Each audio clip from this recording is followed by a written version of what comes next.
Bai Hua Fofa adalah dharma yang mendalam dan diuraikan oleh Master Ru. Menggunakan bahasa sehari-hari, menggunakan filosofi kehidupan, dan menggunakan contoh sederhana di kehidupan sehari-hari untuk menjelaskannya.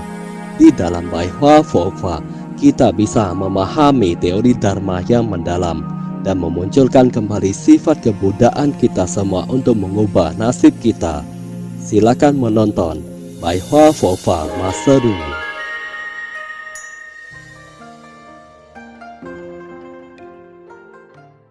白话佛法光波讲座episode 79. Tanpa keakuan bisa mencapai bodhi, tanpa kelahiran bisa memasuki kesadaran. Jika kita hanya mengandalkan teori membina diri, maka kita akan kesulitan untuk terbebaskan. Kita harus berusaha dalam membina diri.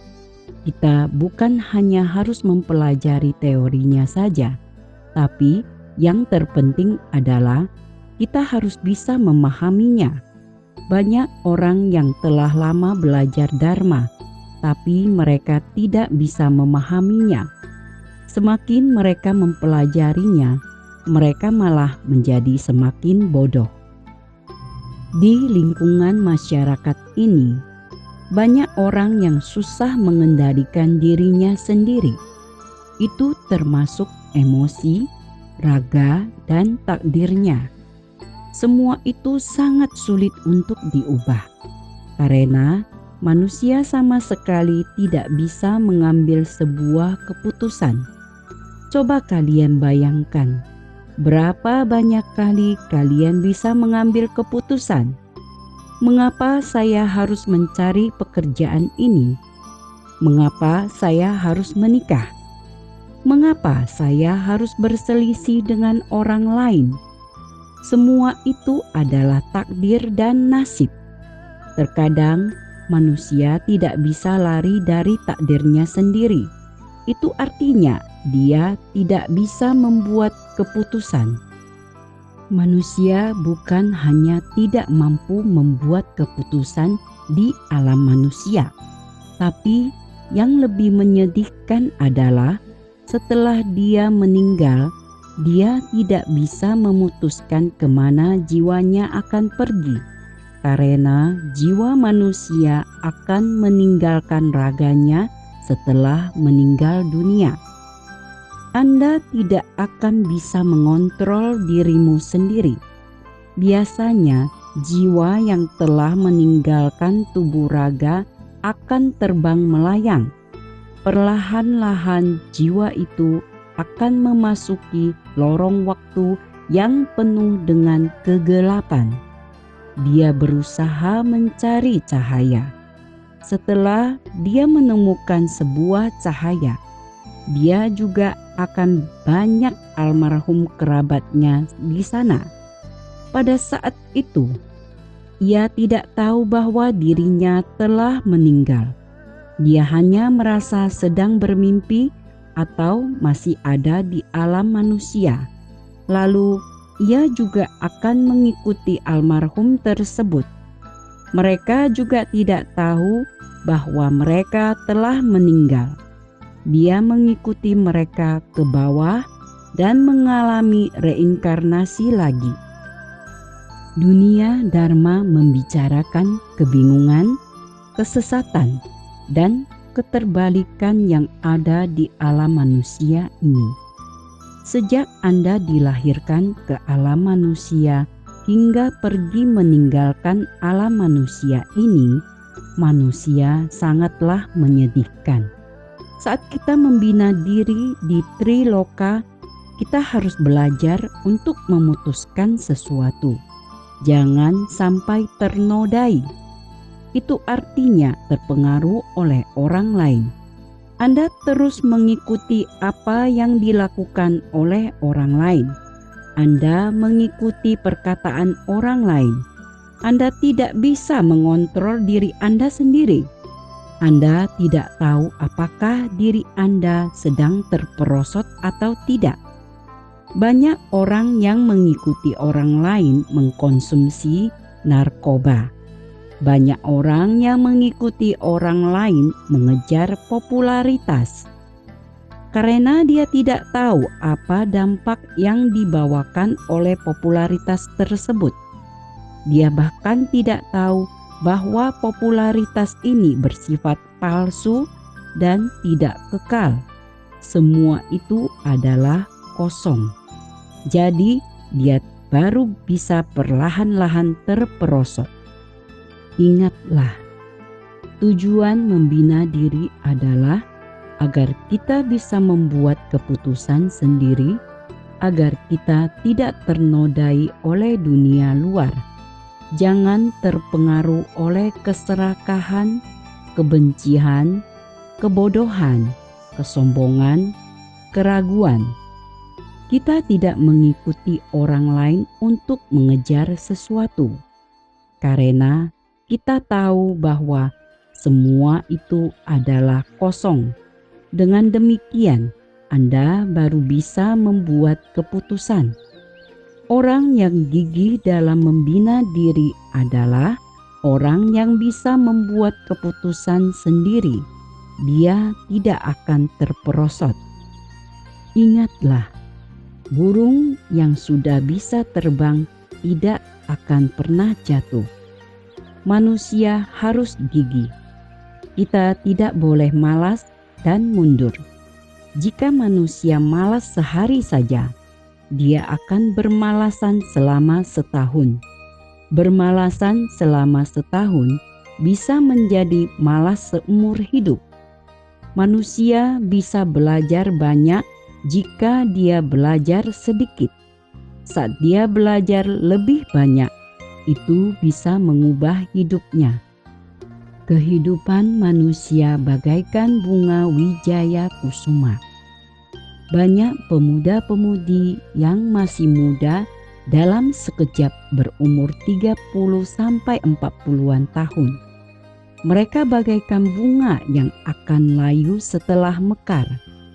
Di mana letak keaslian saat kita hidup di dunia ini? Hal manakah yang bisa kita bawa pergi?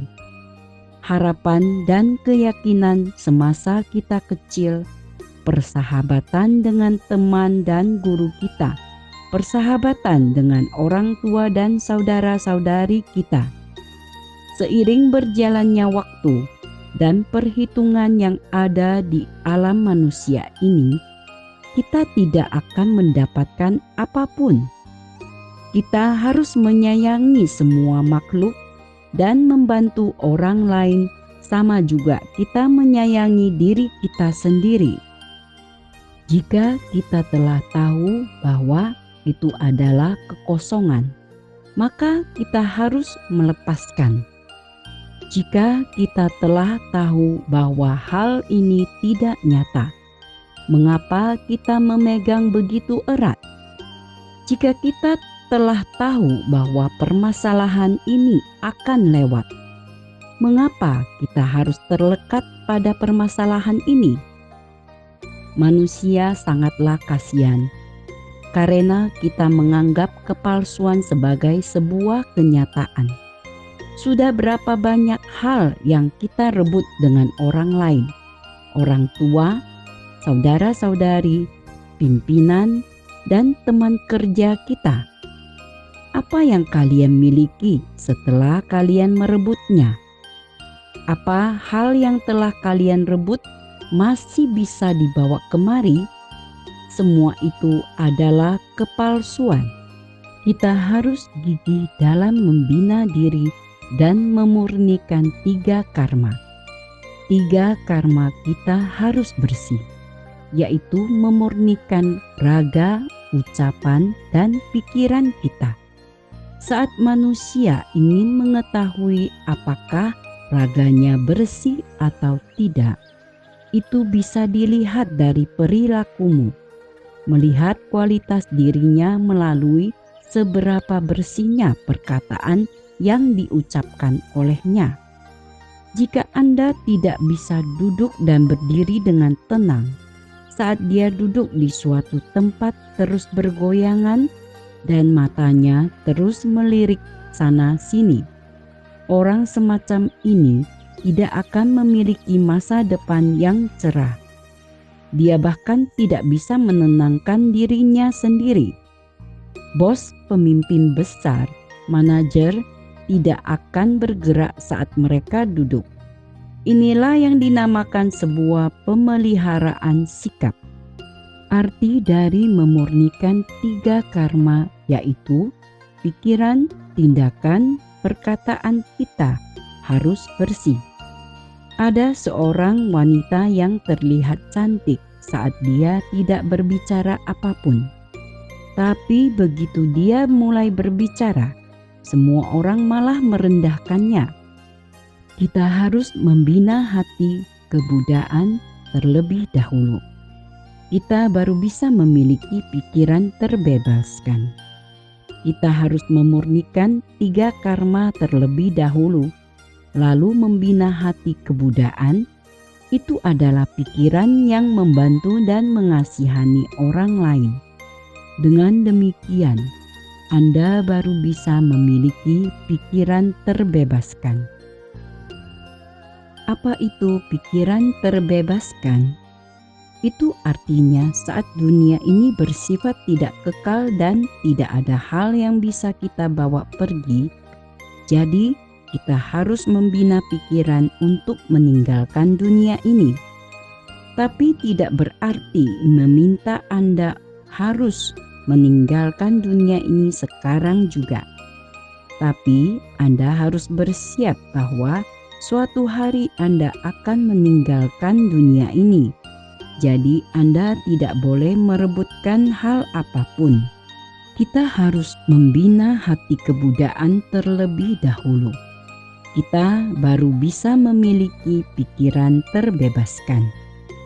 Kita harus menjalankan 10 karma kebaikan, melakukan segala kebaikan dan tidak melakukan segala kejahatan. Kita harus melakukan segala kebaikan. Asalkan itu adalah kebaikan, kita harus mengerjakannya. Asalkan itu adalah hal yang menguntungkan orang lain, kita harus mengerjakannya. Praktisi Buddhis bisa memecahkan wujud kepalsuan akan semua makhluk yang terlekat pada diri sendiri. Coba kalian perhatikan betapa keras kepalanya orang yang tidak ingin mengalah. Sebenarnya hatinya penuh dengan kepalsuan. Saat Anda berbicara dengan orang tersebut dan dia berkata, "Saya sebenarnya ini dan itu." Sebenarnya hatinya sangat palsu. Hal ini telah menyangkut kehidupan manusia.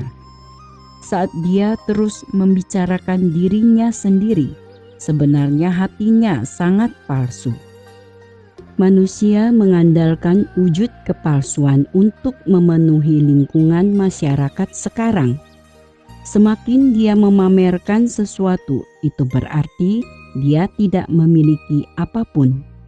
Jika dia pamer harta, itu berarti dia tidak memiliki harta apapun.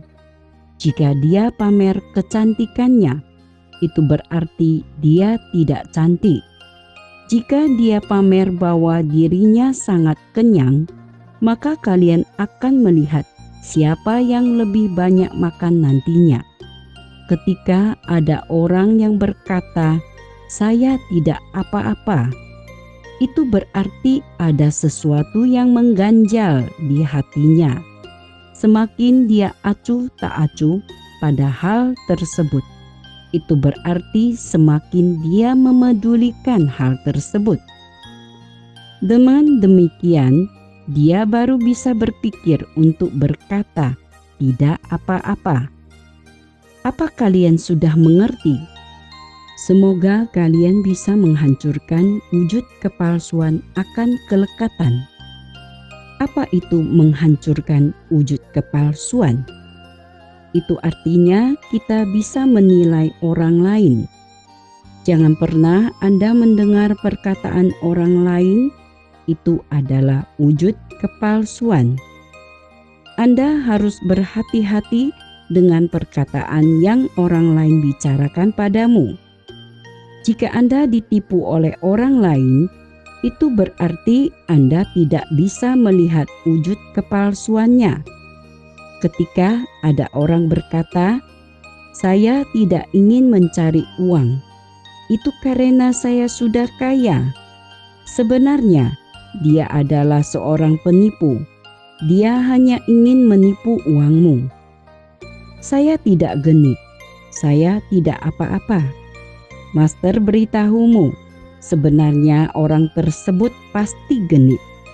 Dia lebih dahulu terpikirkan hal tersebut sebelum orang lain. Sufu mengajarkan kalian bahwa tujuan membina diri adalah melalui fenomena untuk melihat esensi. Fenomena adalah sebuah kepalsuan. Kita harus terbebaskan dari segala ikatan yang ada dalam hati kita. Dikarenakan semua makhluk disesati oleh hal yang ada di alam manusia. Kita disesati oleh segala hal yang ada di alam manusia. Kita tidak melepaskan banyak hal. Kita menjelek-jelekkan sesuatu hal saat kita tidak bisa mendapatkan hal tersebut. Kita menjelek-jelekkan rumah tersebut saat kita tidak bisa membelinya. Kita menjelek-jelekkan wanita tersebut ketika kita tidak berhasil menikahinya. Kita tidak boleh patah semangat. Semangat seseorang sangatlah penting. Kita boleh tidak memiliki uang, tapi kita harus memiliki semangat. Pikiran manusia pasti banyak memunculkan wujud kekacauan. Contohnya, tidak bisa berpikir dengan jernih. Mengapa demikian? Semasa kita kecil, kita sering mengatakan, "Mengapa demikian?" Banyak anak kecil yang banyak melontarkan pertanyaan "mengapa?" Ini adalah sebuah pemunculan yang berasal dari fenomena. Saat Anda melihat orang lain, Anda membandingkan dirimu sendiri dengan orang lain. Anda melihat kekuranganmu sendiri saat melihat kelebihan orang lain. Saat Anda melihat kelebihanmu sendiri, Anda tidak akan melihat kekuranganmu sendiri. Inilah kehidupan manusia. Saat bodhisattva mengharapkanmu untuk melihat kelebihan dan kekurangan orang lain, Anda barulah bodhisattva yang sesungguhnya. Jika semangat kita lemah, kita akan memunculkan berbagai wujud kekacauan. Wujud kekacauan artinya tidak senang. Pada awalnya, sebuah pasangan suami istri hidup berbahagia. Lalu ada beberapa teman wanitanya yang berkata, betapa perhatian suaminya, dan lain-lain. Saat dia pulang, dia akan sebal melihat suaminya. Dia merasa suaminya jahat. Pikirannya akan banyak memunculkan wujud kekacauan. Kelekatan akan diri sendiri akan muncul. Apa itu kelekatan akan diri sendiri? Itu adalah perkiraan dan perasaanmu. Perkiraan Anda sendiri bukan berarti keaslian dari hal tersebut. Jika Anda terlekat pada hal tersebut, bukan berarti hal tersebut benar. Coba ingat kembali, ada berapa banyak perkiraan kalian tentang sesuatu yang kalian anggap benar dari kecil hingga sekarang? Saya memiliki seorang murid yang berkata, hal tersebut sudah terselesaikan. Saya jamin saya bisa melepaskannya. Saya cukup memperbaiki hubungan saya dengan anak saya. Saya hanya perlu menunggu ini dan itu. Setelah mama saya telah tua, hati saya telah tenang. Hal tersebut terus bergerak. Saat hal tersebut sudah terselesaikan, dia akan mengingat hal yang lainnya.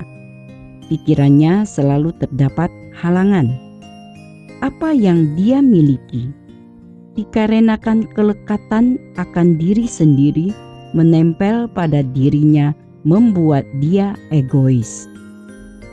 Kita harus belajar prinsip tanpa keakuan. Tanpa keakuan artinya kita hanya memikirkan orang lain dan melupakan diri kita sendiri. Kita harus memikirkan orang lain dan mengurangi memikirkan diri sendiri, membina diri, mempelajari bodhisattva. Bodhisattva memiliki semangat tanpa keakuan. Jika Anda senantiasa ingin membantu orang lain, maka Anda akan sukses dan memasuki hati kebudaan.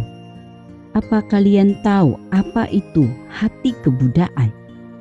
Itu bukan hanya welas asih, tapi penuh dengan kebijaksanaan. Jika kalian menggunakan kebijaksanaan untuk melakukan segala hal yang ada di dunia ini, maka kalian tidak akan menyesal. Banyak orang yang menyesal atas perbuatannya sendiri karena mereka tidak tahu apa yang sedang mereka perbuat. Setelah mereka berbuat dan akibat sudah datang, mereka baru menyesal. Semoga kalian memiliki semangat tanpa keakuan. Dengan demikian, kalian baru bisa memiliki tanpa kelahiran. Dikarenakan kalian sudah melupakan diri kalian sendiri, maka kalian tidak akan merasa khawatir. Saya sering memberikan contoh pada kalian. Ada orang yang marah di kantor. Siapa yang begitu menjijikkan hingga membuat kantor berantakan seperti begini? 10 karyawan atau staf mana yang begitu menjijikkan? Orang tersebut sedang marah. Dasar tidak tahu malu. Dia terus marah. Jika Anda melupakan dirimu sendiri dan itu bukan perbuatanmu, itu berarti Anda sudah mencapai tingkat tanpa keakuan. Anda tidak akan marah jika itu bukan ulahmu. Orang tersebut pura-pura tidak tahu, padahal itu adalah hasil perbuatannya. Menurut kalian, apakah dia akan marah? Pasti akan marah. Pada akhirnya, dia akan mengakuinya. Apa yang bisa kita perbuat lagi jika sudah berantakan? Dia akan merasa resah. Apakah kalian tidak pernah mengotorinya? Apakah hanya saya saja yang mengotorinya? Apakah kalian tidak pernah mengotorinya? Dikarenakan dia memiliki wujud keakuan dan dia sudah terlekat, dia akan mengakuinya. Sifu beritahu kalian, dengan tanpa kelahiran kita bisa memasuki kesadaran. Jika kita tidak merasakan keresahan, maka pikiran kita tidak akan memiliki keserakahan, kebencian, kebodohan. Dengan demikian, Anda akan memasuki tingkat kesadaran. Orang yang tidak berebutan dengan orang lain di zaman sekarang adalah orang yang tersadarkan. Jika ada orang yang menyelip antrean, akan ada beberapa orang yang mengomentarinya. Orang ini menyelip antrean. Mereka akan sangat marah. Mengapa Anda menyelip antrean? Beberapa orang ini adalah orang yang tidak membina diri. Orang yang membina diri tidak akan memedulikan hal tersebut. Jika Anda mau menyelip antrean, ya sudah. Apa yang akan terjadi jika hanya satu orang lebih cepat atau lambat? Tingkat pembinaan diri dia yang rendah, suatu hari dia pasti akan diganggu oleh orang lain. Saat ada orang yang menyindir orang lain dan memikirkan rencana licik, Anda hanya cukup mematuhi aturan saja. banyak wanita yang berkata, "Suami saya berkeliuran di luar setiap hari. Saya juga ingin mencari pria lain." Keluarga ini akan langsung hancur. Tingkat pembinaanmu bertahan karena usaha Anda sendiri. Jika tingkat pembinaan dia rendah, karma buruknya akan ditanggung oleh dirinya sendiri. Untuk apa Anda berebutan dengannya? Orang yang memiliki kesadaran dan tidak berebutan dengan orang lain adalah orang yang memiliki keyakinan benar terhadap Dharma. Apakah Sifu berebutan dengan orang lain? Bukankah di Singling Pamen, Sifu mengajari kalian untuk tidak berebutan dengan orang lain, membina diri dengan bersungguh-sungguh. Anda hanya perlu belajar Dharma, membaca Parita, membina diri melepaskan makhluk hidup, tidak perlu berebutan dengan orang lain. Jika Anda tidak berebutan, maka Anda akan terus hidup tenang. Orang lain akan memahami Anda. Jika Anda berebutan dengan orang lain, apakah Anda masih bisa disebut praktisi Buddhis? Terima kasih telah menyaksikan pencerahan Pai Hua Fo Fa Master Lu Jun Hong. Bergembira dalam Dharma bersama dan menyelamatkan makhluk yang berjodoh.